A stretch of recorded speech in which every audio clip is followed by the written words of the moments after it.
I am truly impressed that you have voluntarily followed a title, this session with the sparking title, ESG regulations relevant for hotel and setting ESG KPIs in investment implementation.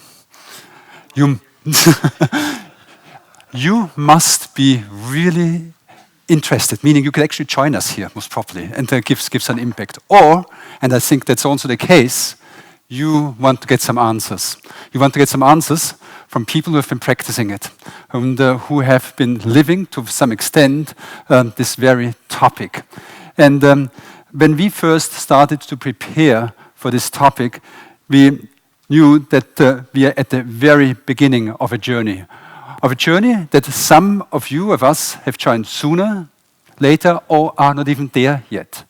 However, like with any big goal at the beginning, it's a matter of putting seeds into the soil and then nurse them, nurture them, see them grow, and at some stage, perhaps harvest them. But on the way there's a long learning process. And I love the conversation which we just experienced here on stage with Ufi and Peter. There's so much to learn. There's so much impact that the ESG taxonomy is going to have. And we are just, Peter from Cedar Capital said it earlier today, we're at the base camp. We're at the base camp and we're just having a huge mountain ahead of us. Now, I'm joined by a very distinguished panel who represent a broad spectrum of stakeholders, with investor, a lawyer, and developer operator. Perhaps you quickly give a brief introduction of what you're doing, and then we dive right into it. Luc, if I may ask you to start off. Sure, yeah. Thank you. So my name is Luc Boshmans, Tristan Capital Partners. So we have several funds. We have 2 equity funds, a value add fund and a core plus fund, but also a debt fund. And we've been active in the hotel industry, in hotel investment industry, since 3 years since I joined the company. And in that time period, we did several transactions. For example, we own a hotel in Manchester with Hamilton, which is managed under a Yotel franchise. And we own a portfolio of 10 hotels called Point A in the UK. That's with Queensway. And then we have also a hotel in Amsterdam, which was previously known as the QO Hotel and now is a Ruby. Thank you, Luc. Lukas. Hello, everyone. My name is Lukas Hejduk. I am a lawyer with CMS. CMS is an international law firm. It's the 5th biggest law firm in the world, and a law firm that very much focuses on hospitality sector. We have the largest hospitality team in Europe, and I look after our Central European operations in real estate and in hospitality sector. We focus on hotel transactions and hotel operating agreements mostly. Thank you. Hello, my name is Johannes Bauer from S+P. We're a family company from Austria. We're active in Austria, of course, and in Czech Republic, Poland and Romania. We develop all kind of projects, offices, residential projects, hotels, shopping centers, data centers, almost everything you can imagine in real estate. From, let's say, approximately 100 projects we developed during the last 40 years, 25 of them were hotels, starting with Ibis, going up to Ritz-Carlton, all kind of categories. And at the moment we operate and partially own 2 hotels, let's say, which are within our development company, and then we have 3 hotels in the luxury ski resort area in Austria, which are owned by one of our partners already in the 3rd and 4th generation. And most of the other hotels we have sold already to different investors. Perfect. Thank you very much for that. Now, without further ado, I think, and taking what Ufi and Peter had discussed, we all understand there's so much going on in this field. Perhaps, Lukas, you can just give us an insight of where we stand from a regulatory perspective, of this ever-evolving new directives, of the ever-evolving new acronyms. I think when you listen to Uffe, you just use one acronym after the other. And to follow all of these is quite something. Lukas, perhaps you can break it down for us a little bit. I agree, it's pretty daunting. So sadly, disappointingly, I'm not an ESG lawyer. I'm a transactional lawyer. And I'm here on a mission. I think on a mission that we all are together to understand ESG, what it means for the businesses, and to appreciate that it's a trend that we cannot avoid. We can take the best of it, and I think we can do good by doing green. In terms of regulation, I think the EU has taken a lead as a world leader in regulating the ESG and the sustainability agenda. We've had CRS and environmental friendly initiatives here before, but it was really the Green Deal in 2019 that set the agenda for sustainability. And it's a roadmap of the European Union to become a carbon neutral economy by 2050. Now, it is a very challenging journey, and it comes with many acronyms, as you said. I'll try to break down the most important ones for you. So there's a series of regulation on the European level. It's a combination of regulations that are directly enforceable and directives that need to be implemented by local legislation. So you actually are looking at two levels of legislation. And the most important European legislation is NFRD, Non-Financial Reporting Directive. The CSRD, which complements this directive. And basically these two directives mean that companies beyond certain size need to report on their actions and on their plans in ESG. Then you have SFRD, which I believe stands for Sustainable Finance Disclosure Regulation. So that means it's the one that is directly applicable in member states. Now, this regulation applies to the financial institutions such as banks, insurance companies, investment funds. And you can say it indirectly impacts the hospitality sector because that's where the banks report on how green their portfolios are. So if you are running a portfolio of coal factories, then you are much worse off getting a good terms on your loan than if you are running a nice green portfolio of hotels. Now, and the important regulation is the taxonomy. Taxonomy actually defines what is green. It tells us what actions are considered green. There are certain benchmarks or goals, such as climate change mitigation, climate change adaptation, promoting biodiversity, and you need to. In your reporting, you need to make sure that you qualify to that, and then your activity is concerned or is regarded as green and sustainable. And there is some more coming legislation, and I will be very fast. We'll stop very quickly, and that's the what Uffe talked about. That's the CSDDD. So that's the due diligence directive that will actually require companies to do due diligence, have it audited, be responsible for their supply chains. If they're not, if they don't do that, they will be subject to sanctions, and there is likely to be civil liability for directors of the company. So I think that's another leap forward in terms of accountability for sustainable actions. So I think, long story short, I think what we see here is a clear trend towards more accountability, more reporting obligations, and it's something that everyone will need to understand, and the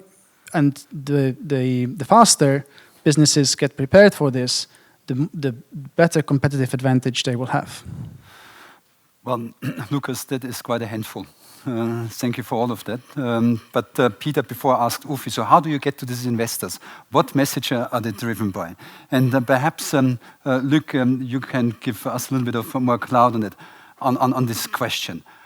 What is your current practices, or what are you aiming for to achieve at some stage, given all the liability which you might be facing if it's not carried through? Yeah, well, I think like many institutional investors, everyone try to come up with some kind of a system which works for their investments and their company. So what, for example, what we started doing is every asset class, because we don't only invest in hotels, every asset class has a framework where we try to put in. We try to summarize from the due diligence until the end of the whole period where we are on each asset with regards to all the different aspects. So ranging from our EPC labels to other certification, what's with our CREM, for example, and where are we with regards to the taxonomy standards as well. So and then we try to categorize every asset into 3 different buckets. So bronze, silver, gold, and for each bucket we try to have some kind of some standards, minimum thresholds, and the whole idea is of course to try to see whether it's feasible to get to the next level. So the difficulty or the additional subtlety with hospitality is of course that you have to include the conversations with the operators. I mean, that's also the case for other asset classes, but I think for hospitality it's a lot more important. So so that's also maybe where a little bit more complexity comes in, but that's the fun part. I will take you up on what you've said regarding the operators a little bit later, because that's an interesting issue there. Johannes, from your perspective, as a dual function, operator and developer, how do you deal with potential liability or opportunities that you might be facing? I mean, first of all, I think we took care about all kind of measurements already since a long time ago. So, you have all these certifications. We have done them already 10 years ago, 14 years ago even.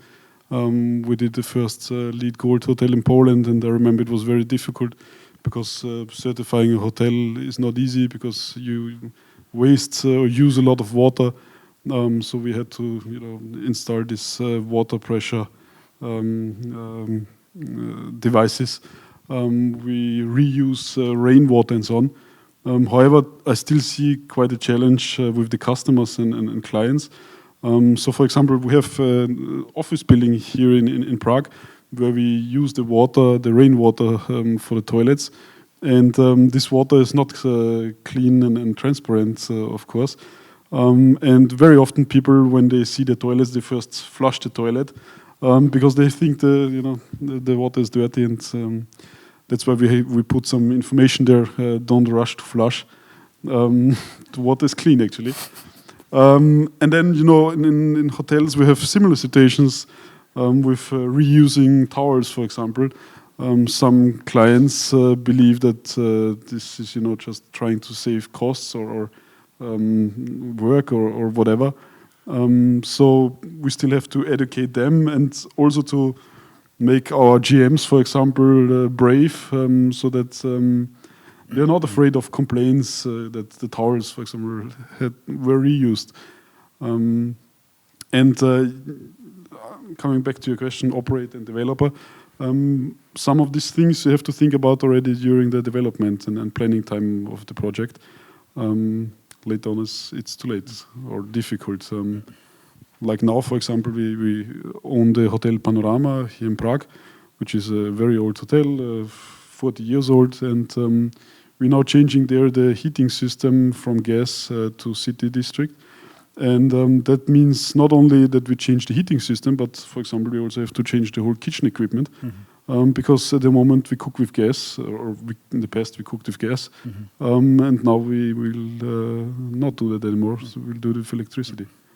Now, let's stay on this example of water, because I would think, correct me if I'm wrong, Lukas, that would play into the third or fourth economic activity of the EU taxonomy, which is the sustainable use and protection of water and marine resources.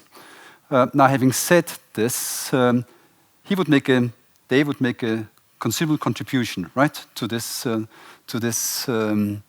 this economic activity. So therefore it counts, but only if at the same time they do not substantial harm to any of the other 5 objectives.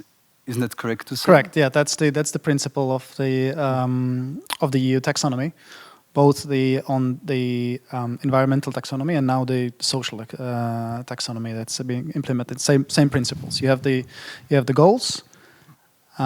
You must comply. You must contribute to one of the goals, but you must do no significant harm to any other of the other goals. So it's not just enough to save water as such, and at the same time you put your room on 50 degrees, so to speak, then you have an issue as well in the temperature, or 30 degrees temperature. Yeah, correct. I think if you flush with I don't know, toxic water, and then you put the toxic water on your backyard and leave it there, it's not green. So then, are you using any kind of reporting system or any kind of measurement, any kind of certificate in order to get, which kind of steps have you taken to document, as Uffe said before, document your activities? I think this lead BREEAM and so on. This is already standard, a must-have. We don't need to talk about that anymore. What we did is that we have done calculations regarding the CO2 our buildings are using, and I have to admit it's quite complicated, at least for me, since I'm not an ESG expert. I'm also here to learn. But that's at least giving you somehow a kind of a benchmark, and I'm not sure yet if this is telling us the whole truth, because every calculation depends on many variables. But yeah, this is what we have done, and in rest, I think we are still learning a lot in terms of reporting. You said you're using some internal bronze, silver, gold metrics, kind of. Yeah, that's kind of like an internal framework we use, but obviously, as part of that framework, the certifications are, very important, obviously. So that's where our interaction with the operators comes in as well. Yeah. I'll come back to the operators. You've mentioned it a second time now. Are you recommending any kind of certification or any kind of metrics for investors, for operators that could help them on their path to on the path to sustainability? Recommending. I think the investors they think they're doing ESG. They think they're reviewing ESG standards, but I think all too often they look at the certification and they think that they are ESG compliant. But are they really? I think first, certifications are different certifications, different quality. They look at different things, but they capture the quality of the building or the quality of the use of the building at one point in time. But they don't capture how you use the building. You can have a beautiful, nice building, but if you let the lights on all the time, you're not being very sustainable, are you? So, that is where the taxonomy, I think, makes much more sense, because it looks at the activities and how you use and how you run your business, and not just the a quality of at one given moment. Not to say that I think the social and the governance side of the ESG checklist are often neglected. And I think, about this, what you're saying, that, sometimes investors tend to maybe focus too much on let's say, BREEAM certifications, which is only a small part of the whole ESG process, of course. I think, and that, now we have to, also start thinking beyond that. I think that's a good point, because, I'll give you an example. The other day we were, I was assessing whether we could bring, one hotel from one BREEAM level to the other, and in order to do that, you get a whole list of things you have to do, which is great, which is normal. I mean, if you want to be excellent, then you have to do other stuff. But in some of these points, the interesting thing or the sad thing I found was that they just ask you to show them that you have a report on a specific aspect, without having to implement what's in the report. So then I go like, well, this is about, okay, well, the report costs 3,000 euros, which is what it costs. It's fine, but I think it's a little bit of a pity that you are being pushed to into some kind of tick the box exercise from time to time. I'm not saying it's always like that, but this is something, and I think that's something which has to change. And of course, with the new regulations, I think that is changing. Yeah. Yeah, I think it is going to change. I think the with the new reporting obligations, it will change. And I think you touched upon the Green Claims Directive, which will actually make the businesses require to substantiate their claims about how green they are. If you will use terms like carbon neutral or zero emission, you will be required to actually prove that this is the case. If you cannot do that, you will face sanctions, and the sanctions will be quite severe. I think the legislation is now still being drafted, but I think we're talking about 4 or 5% of global revenues. Now, I'd like to turn to the audience here, and there was an interesting comment again before about the position of ESG within the company. May I just, by a show of hands, ask who, within which company do you have ESG officers? Do you have ESG officers in your companies? Okay, so most of you. Where are they in the hierarchy? Where do they stand? How important are they? Are they part of the executive committee? Are they part of the finance department? Executive committee. Okay. Finance department. Where are they? Mid-management. Okay. Well, this is not a joke, but a few years ago, I was in a meeting with the regional leader of a very, very big brand in Europe, and we asked the operator to present us their ESG strategy, and a few minutes before we had a presentation about the food and beverage strategy, and so we say, the next agenda point is about ESG. So what are you guys doing? And it was exactly the same guy who came up and said, "Oh, I'm going to tell you about ESG strategy." So he said, "Okay, so you're managing 3,000 restaurants, and on the weekend you do ESG, or how does this work?" I think those days are over. I hope so. But yeah. So coming back to the brands and preparing for this, here are the goals of some of the major brands, which I think is really applaudable. Accor Hotels versus Accor Investment. I think they're two different entities, isn't it? Yeah. Accor Hotels aims to achieve net zero emissions by 2050, with the first reduction of 46% in its emissions by 2030. 46%, 2030. Hilton reducing greenhouse gas emissions intensity by 75% in its managed hotels. And that's an acceleration from 61% target and 56% in its franchise hotels. So for the first time, there's a differentiation between managed and franchise hotels, which is interesting. Marriott sustainability targets also include 15% reduction in water consumption and a 30% reduction in carbon dioxide emissions to achieve zero net emissions by 2050. Now, all of these are applaudable goals, but can they do it on their own? Franchise management, no handle on the property. Ufi, correct me if I say something wrong, but I think the operation perhaps makes 40%, 30% of CO2 emission of the entire building.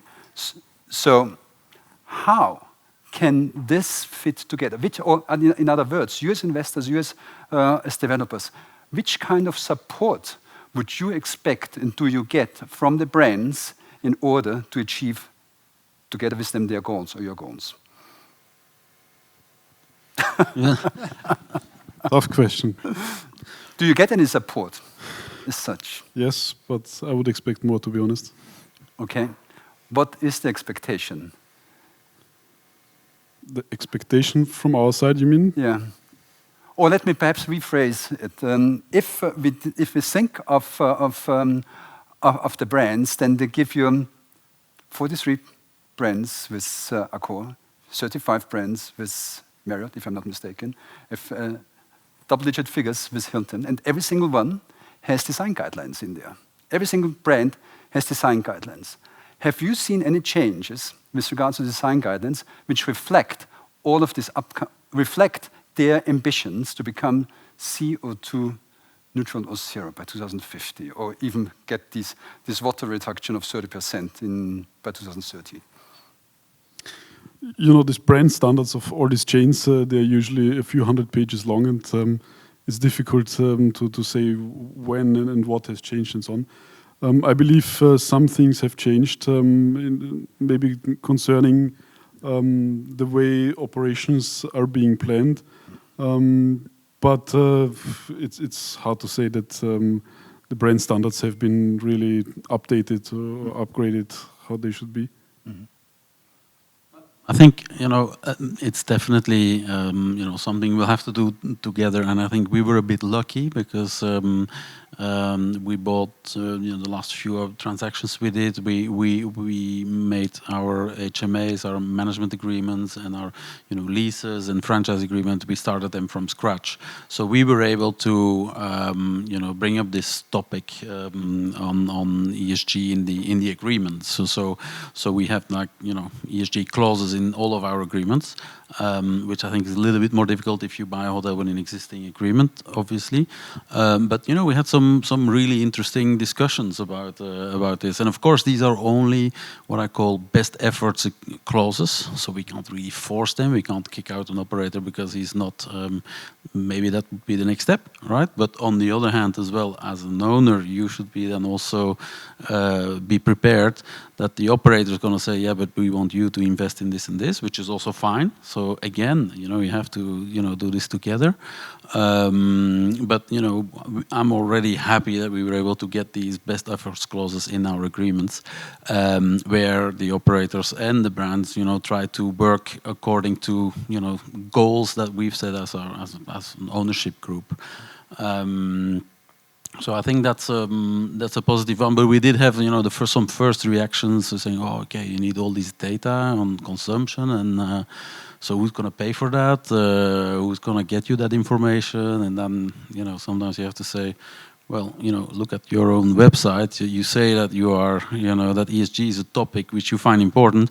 Well, that's where it starts, right? So these type of conversations they don't last very very long. But yeah. Thank you, Lukas. Yeah, I'm sometimes surprised that the ESG clauses don't get more attention in contracts that are, to be here for the next 20 or 30 years. Yeah. Huh? So there clearly is a trend, and any savvy business must reflect on it. but I think there is still a forming view as to how it should be done. Whether we need specific clauses when we don't know how the legislation is going to develop. Yeah. Or so do we deal with it through brand standards? Now the brand standards have a downside that they are applicable to the entire brand and not they don't reflect the specific of the particular hotel. Or do we just leave it to the legal regulation, and do we let the the governments and the parliaments to decide what we need to comply with? Maybe that's the way, but then is that the way? Should we not aspire to do a little bit more, like be the leaders and pioneer what's best? And I'm not sure this discussion is complete. And maybe you had these discussions when you were negotiating your leases lately, your operating agreements lately. Yeah, but I think that's the whole problem, because it's a book which is being written, and I think the good thing is that it's now an agenda point for all operators, and especially institutional investors, and a lot of other owners as well, and it is evolving, and that's why wherever we can, we try to put it in our agreements. But obviously, it's work in progress. Yeah, but that's why we need good lawyers, who come up with good clauses for contracts. So. Maybe just one more sentence, which I actually mentioned already earlier. But when you ask me what are our expectations, my expectations from all these big brands with all these nice targets and slogans and so on would be that they educate and support us more with the hotel guests, because they are the ones who are at the end, using, wasting, whatever, and we need to communicate more that you can save a lot of energy with all kind of measures and ideas, but very often the brands are afraid of that. Now, there was one statement in the previous panel as well, where I think there's incredible targets, there's incredible ambition by the brands, but very often this information does not filter through to the ground, to the properties, to the general managers. And I think that is one of the issues as well, that you can't really get the team that should carry the message to actually implement it, other than waste. Is this something you experience as well in your properties? Yeah, I mean, I always do the test, with the general manager, where you show the ESG statements from these brands, the ones you just read, and then you ask the general manager, so how are you going to do this? What's the plan? And they go like, let's call someone in the regional office, and you should know. You should know what the plan is for your property, and of course we have a role to play. But we were rethinking a hotel in Amsterdam a while ago, and we were adding rooms, and the consequence was that for example the space where we put all the waste, it was just we couldn't make it bigger, although we were adding rooms. So the first reaction of the operational team is, we need more space, because we're going to have a lot more waste. And that's where we said, try to think about how can you now really start reducing waste, and discuss it with your team. And that's when the chef, actually the kitchen chef, the executive chef, came up with the best idea to rethink the way how they were getting fruit salad, and instead of buckets, they had these things which went. And when I went through the kitchen, he was so proud that he came to see me and said, "Hey, you know what? I have a great idea how we can reduce food waste." And in the end, we did very fine with even a smaller space. Yeah. I think there's an incredible opportunity. You're 100% right. If you get the staff involved to carry the message, but they need to be empowered, and that is not quite happening yet. It's about the culture of the Yes. of the company. Yeah. Yeah. So whether you embrace that change, and whether you actually, not only walk the walk, but also talk the talk, but also walk the walk, right? Maybe a little bit of a self-promotion here. I think the way our firm approaches this is that we are, and seen from the CEE region, yeah, and our headquarters is in London, and they are pushing so much for the ESG. We're not only have a green building and flushing with grey water and have beehives on the roof, but we're also following the the social and the governance policies. We have all the money laundering, whistleblowing, diversion, inclusion policies in place. So we are greener than green, but I believe not only is it good, but it puts us in a better competitive position, because some of our clients require us to report to them, and we would not get on their panel if we don't show that we actually are the pioneers in this sector, and it helps us win business. And I think we are getting ourselves future-proof and in better position. And I think this applies to any business going forward. Now, I'm going to make one or two more statements, but I'll also encourage you to ask perhaps only other questions to the panels prior to the session coming to a close. Now, one statement which, and that plays into your hands perhaps, Intercontinental Hotel Group, besides other objectives, is committed to developing new build hotels that operate at very low or zero carbon emissions by 2030. They are committed to develop. They need your help. They can't do it themselves. So you better talk to them. We are. And the other one is, I'm sure some of you do as well. Every so often, we look at some sustainability reports of these brands, and all of this commitment is written there. And then you're looking for, so how much CO2 emission has actually been reduced since this commitment was made. And I'm not sure if any one of you has seen a number so far in these reports. Anyone? Yeah, you've seen them. Sorry, yeah, you have seen which reports?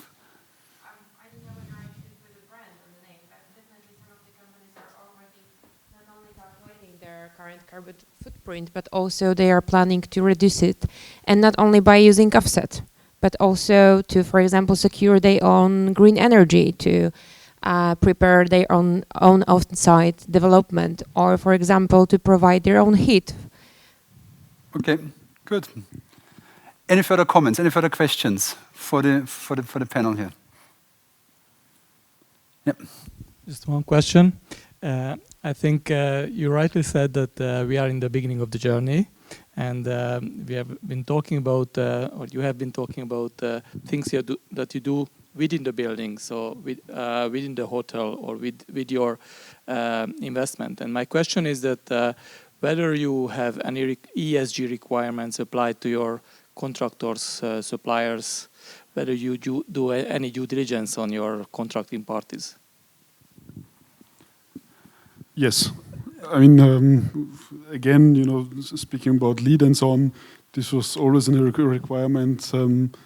There were certain rules put on our contractors, and to be honest, we as a family company, we are working since many years only with the same subcontractors actually, so we're not changing them so much, and we know them already. However, I think there's still a lot of improvement possible. So not only you know your customer, KYC, but also know your supplier, KYS. Yes. We know them, as I said. We're using the same construction company since many years, HVAC companies. We're not changing so much, to be honest. Okay. Luc, is there anything you wanted to add, or was it just... No, I mean, this is also, in our ESG clause where the operator commits to following our standards. One of the points in these standards is, that they have to do a regular check on their supplier and their on their suppliers. So that's part of it, yeah. Thank you very much. Now, We are at the base camp. We are on a journey. We are just putting seeds into the soil, and it's a concerted effort of all of us in order to make some things happen. On this note, please give a big applause, round of applause to the panel here to possibly achieve exactly this, something great. Thank you.